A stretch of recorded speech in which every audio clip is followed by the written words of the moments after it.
આ કુર્મચક્રની અસર ભારત ઉપર વર્ણન કર્યું. પરંતુ ગ્રહોનો ભરડો જોરદાર છે.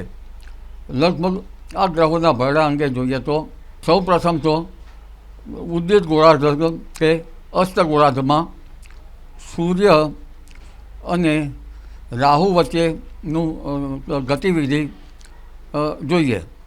લગભગ સૂર્ય અને રાહુની ગતિવિધિમાં ગ્રહો આવે છે. આ ઉપરાંત એક પછી એક બનતા યોગો જોઈએ તો લગભગ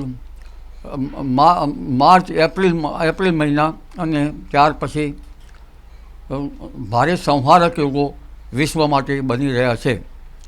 સૌ પ્રથમ તો લગભગ સૂર્ય મંગળ રાહુના યોગો. મંગળ એ યુદ્ધનો દેવતા છે, યુદ્ધકારક છે.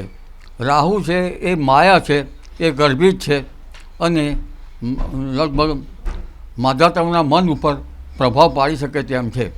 સૂર્ય મંગળ છે એ અંગારક યોગ છે અને આગ ઓગતા અંગારાઓ ની ગતિવિધિ, તોપોના લગભગ જે મિસાઇલ્સોનું એક પછી એક આગ ઓકવાનું અને રાહુના કારણે યવન અને મિલિસ દેશોમાં જે મોટું ઉથલ પાથલના યોગો પણ છે.